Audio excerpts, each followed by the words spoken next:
Qalansuwatun TV. Bismillahirrahmanirrahim.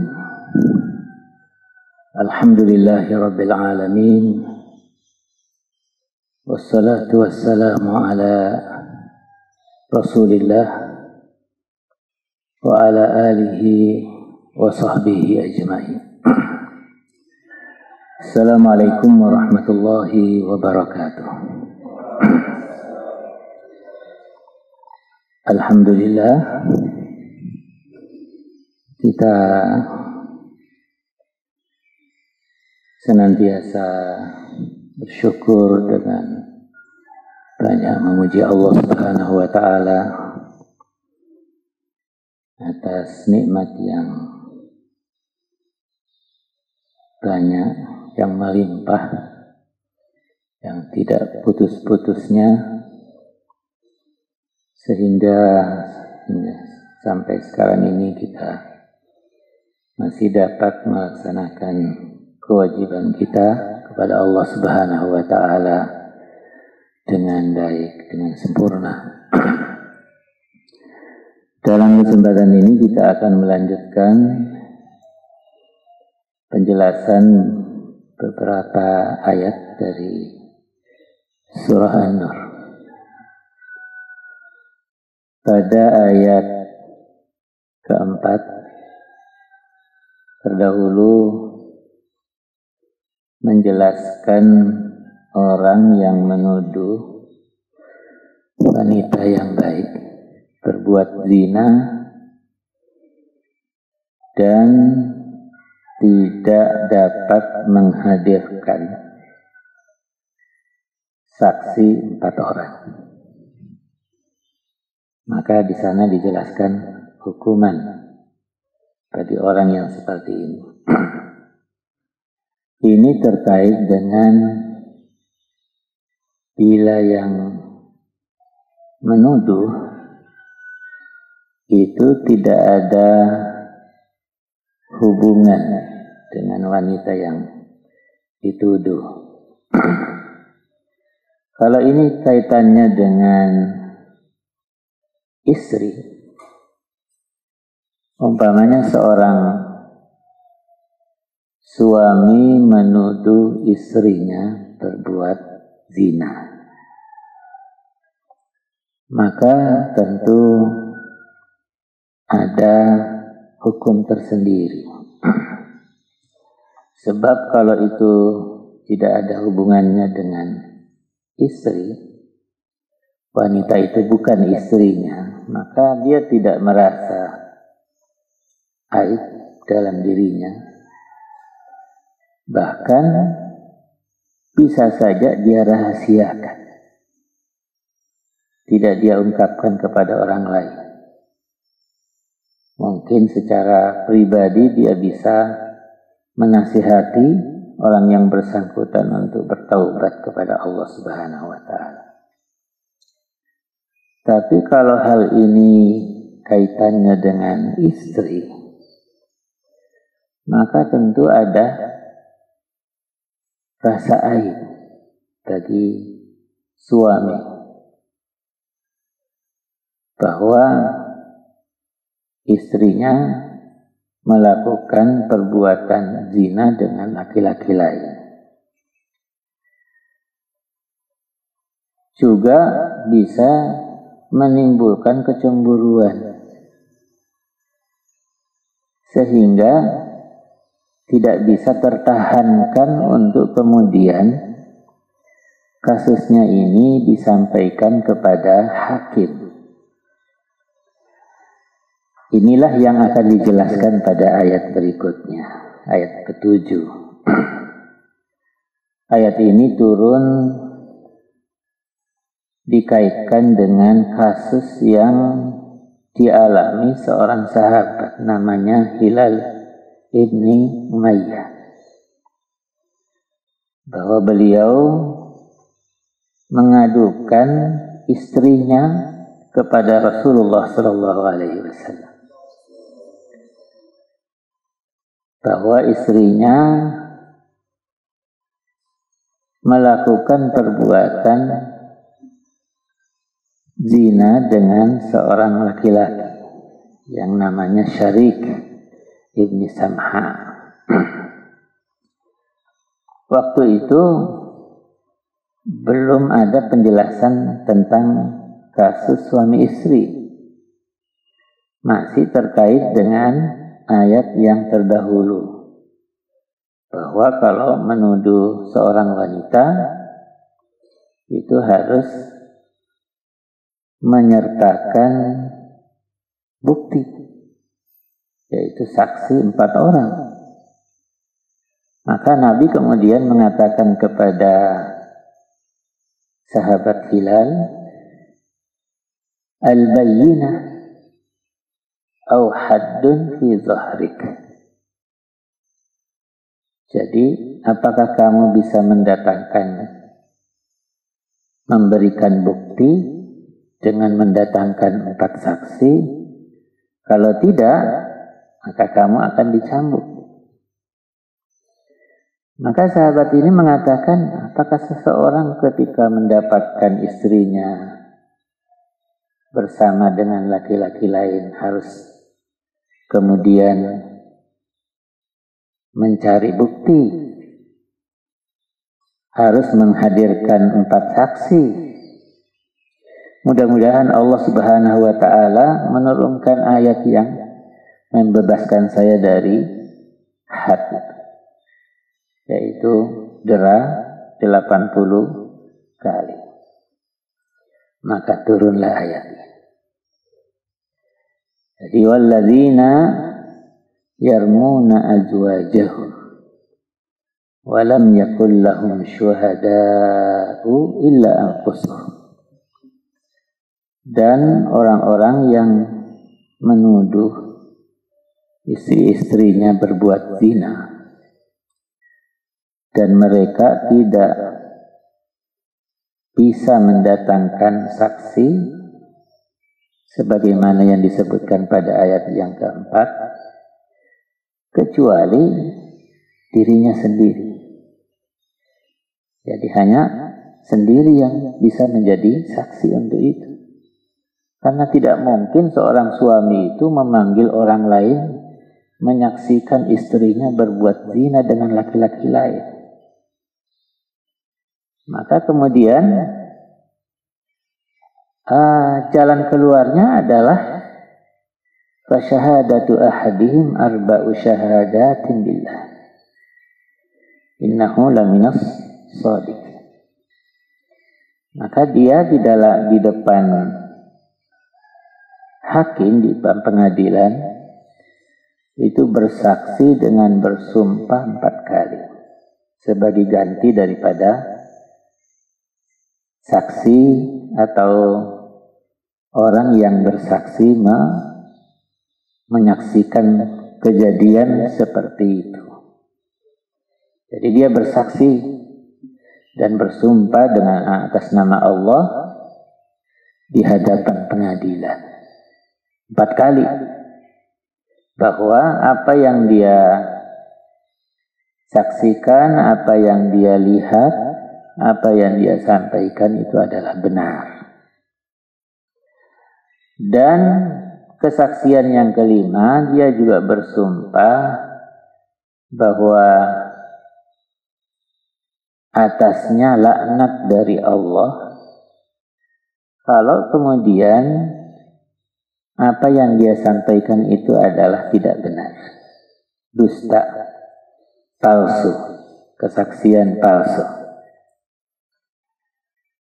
Maka dari sini kemudian dilihat, kalau istrinya yang dituduh itu diam, berarti benar apa yang dia sampaikan. Apa yang terjadi? Maka dia harus dihukum. Hukumannya itu adalah rajam, karena dia adalah sudah bersuami, sudah berkeluarga.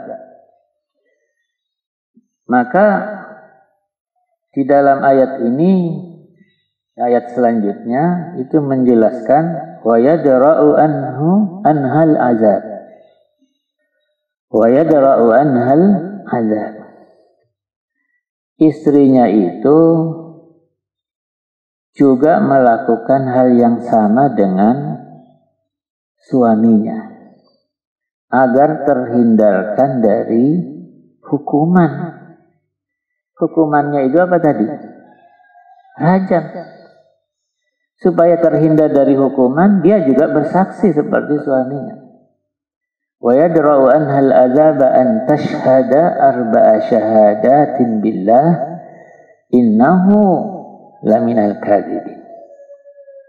Dia bersaksi dan bersumpah atas nama Allah bahwa kesaksian suaminya itu adalah tidak benar, dusta, kesaksian palsu. Dan bersaksi pada kesaksian yang kelima, wal khamisata anna ghadaballah 'alaiha in kana minas shadiqin. Jadi kesaksian yang kelima itu adalah baginya kemurkaan dari Allah. Kalau memang suaminya itu benar apa yang disampaikan. Jadi dalam hal ini kedua suami istri ini kedua-duanya sudah bersumpah. Jadi suami bersumpah apa yang disampaikan, kesaksian yang disampaikan itu adalah benar dan atasnya laknat dari Allah kalau dia berdusta. Sedangkan istrinya bersumpah atas nama Allah, kalau kemudian yang kesaksian daripada suaminya itu adalah apa? Itu adalah dusta. Tetapi baginya atasnya itu adalah kemurkaan dari Allah kalau terbukti suaminya itu benar. Dalam ayat ini dijelaskan kalau suami itu laknat. Kalau istri itu adalah al-ghadab. Artinya kemurkaan. Sebab al-ghadab, kemurkaan itu lebih berat dibandingkan al-la'nah. Jadi oleh sebab itu terhadap istri itu lebih berat. Karena alasannya kalau suaminya benar, hukuman terhadap istri itu adalah rajam. Tetapi kalau suaminya itu berdusta, maka hukuman terhadap suami itu adalah hanya dicambuk 80 kali. Sehingga terhadap istri itu ungkapan al-ghadab itu lebih berat dibandingkan al-la'nah. Dalam hal ini, ketika keduanya sudah bersumpah di hadapan pengadilan hakim, itu hakim tidak membenarkan salah satu dari dua pasangan suami istri. Sebab kalau hakimnya condong kepada suami, berarti istrinya harus dirajam. Kalau hakimnya itu berbelah kasih dengan perempuan, dalam hal ini istrinya, kasihan terhadap wanita tadi, maka suaminya harus dicambuk.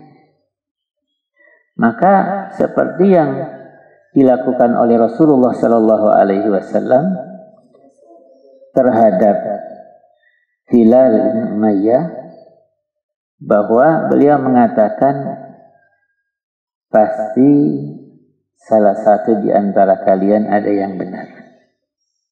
Dan tidak mungkin keduanya benar. Artinya, kalau kesaksian suami itu benar, berarti kesaksian dan sumpah dari istrinya itu palsu. Kalau kesaksian dan sumpah dari istri yang benar, berarti tuduhan daripada suami itu adalah tidak benar, palsu. Maka hakim dalam hal ini adalah membiarkan. Membiarkan dalam arti tidak satu pun dari keduanya mendapatkan hukuman. Itulah sebabnya ayat berikutnya mengatakan walaula fadlullahi alaikum warahmatuh. Sekiranya bukan karena keutamaan dari Allah, bukan karena rahmatnya, maka tentulah kesulitan-kesulitan itu akan dihadapi oleh semuanya. Suami mendapatkan kesulitan, istrinya juga mendapatkan kesulitan. Hakim pun menjadi sulit untuk memutuskan mana yang benar di antara keduanya. Tetapi dalam hal ini agama hanya memberi jalan bahwa keduanya itu dibiarkan. Tetapi hakim pada waktu itu tentu memberi satu keputusan. Keputusannya itu adalah suami istri ini dipisahkan. Dipisahkan. Artinya pemisahannya itu bukan dalam bentuk seperti talak, cerai. Sebab kalau cerai itu ada rujuknya. Kalau ini tidak. Begitu dipisahkan berarti tidak boleh lagi rujuk. Ya, al-mutala'inani idza tafarraqa la yajtami'ani abadan. Jadi kalau kemudian ada dua suami istri yang melakukan li'an, ini istilahnya ini adalah li'an di dalam hukum Islam, maka ketika sudah dipisahkan oleh hakim, maka tidak ada lagi rujuk untuk keduanya. Kalau kemudian ternyata istrinya tadi, ya, atau dikatakan bekas istrinya karena sudah dipisahkan, itu akhirnya diketahui hamil. Ya. Bagaimana hukumnya kalau dia hamil? Kalau dia hamil, maka dia dinisbatkan kepada ibunya. Kalau dinisbatkan kepada laki-laki yang dituduhkan oleh suaminya itu, berarti benar tuduhannya suami. Berarti istrinya harus dirajam. Mengatakan bahwa itu anaknya si Bulan. Kalau itu dinisbatkan kepada bekas suaminya, padahal suaminya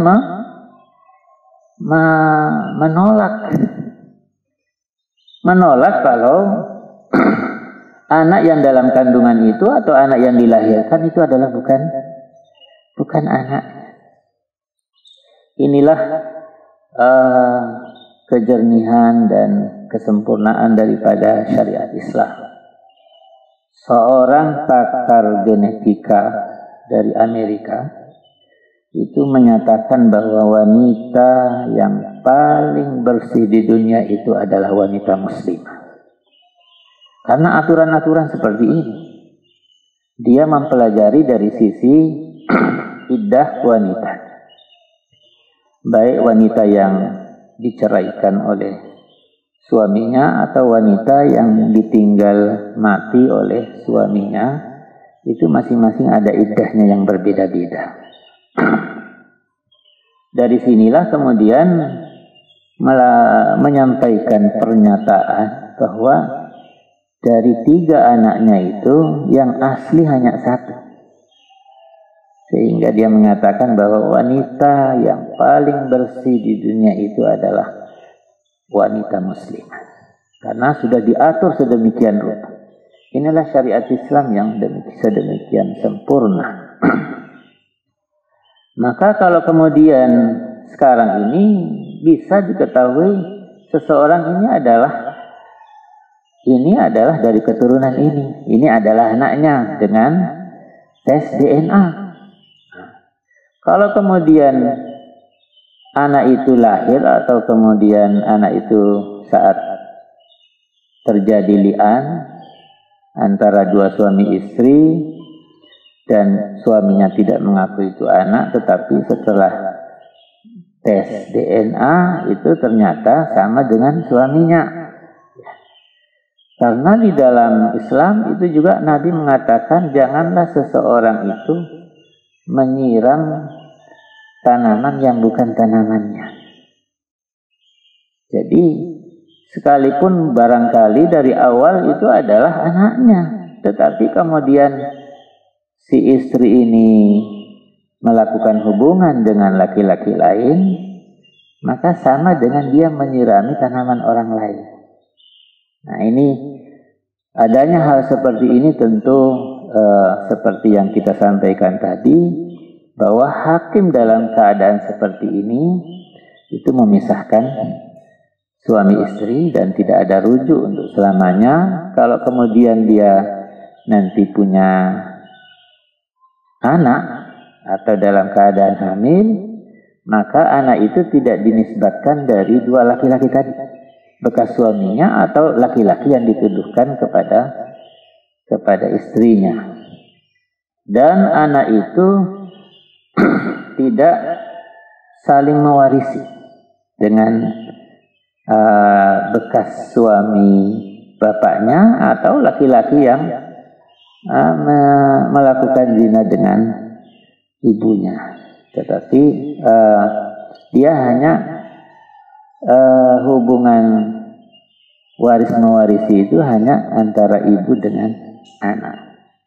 Kalau kemudian anak yang dilahirkan itu adalah perempuan, maka laki-laki dahulu bekas suami daripada ibunya itu tidak boleh menjadi wali, ya. Atau laki-laki yang dituduhkan berbuat zina terhadap ibunya, itu tidak ada sama sekali keduanya boleh menjadi wali terhadap anak yang dilahirkan tadi ini, yang kemudian ketika sudah menjadi dewasa menikah, dia tidak boleh, keduanya tidak boleh menjadi wali, maka tidak dinisbatkan kepada keduanya.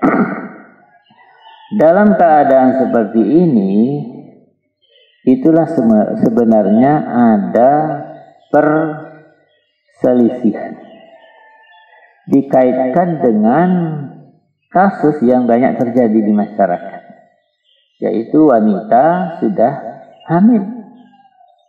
Ya, wanita sudah hamil, tapi belum pernah akad nikah. Artinya wanita ini dizinahi oleh laki-laki lain.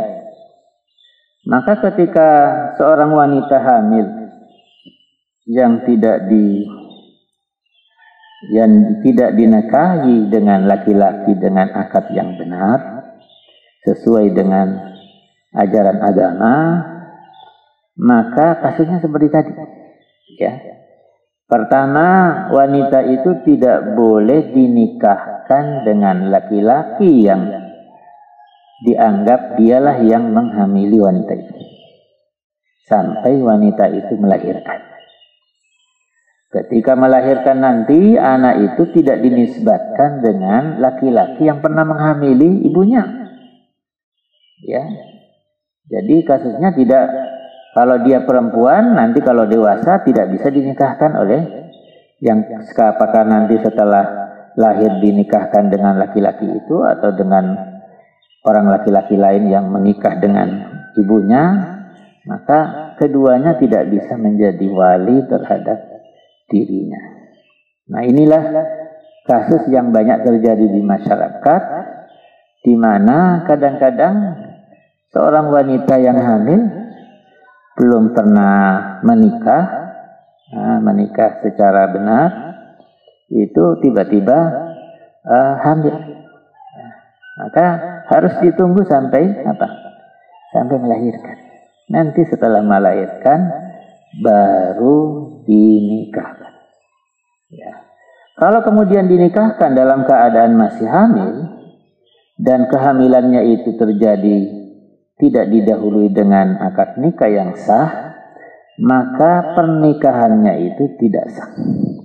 Karena pernikahannya tidak sah, kalau kemudian melakukan hubungan suami istri, maka itu sama dengan melakukan perbuatan zina.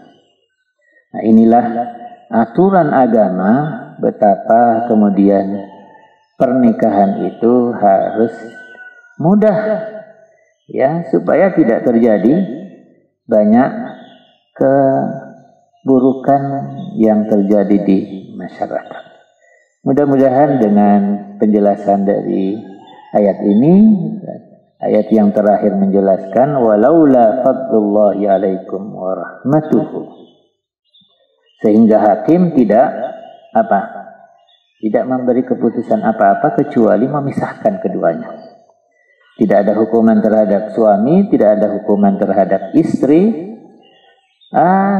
Diminta keduanya untuk bertaubat, karena tentu ada salah satu dari keduanya yang benar, dan mudah-mudahan taubatnya diterima. Wa annallaha tawwabun hakim. Allah maha menerima taubat dan maha bijaksana di dalam menetapkan hukum. Di dalam ayat lain Allah menjelaskan wa inni laghaffarul liman taba wa amana wa amila salihan tsumma ihtada.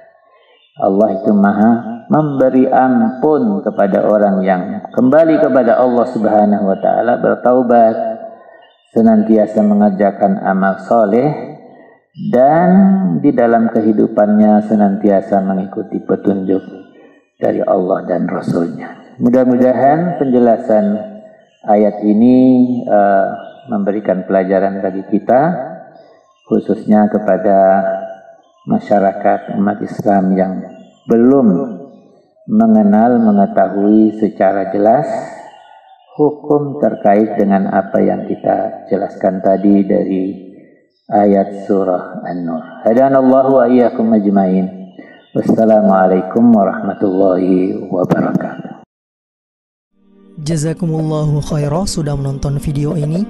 Jika bermanfaat, silahkan tekan like, share, dan subscribe untuk menunjukkan dukungan antum di channel ini. Ikuti juga informasi kegiatan santri dan alumni di akun resmi Pesantren Pendidikan Islam Darul Abror.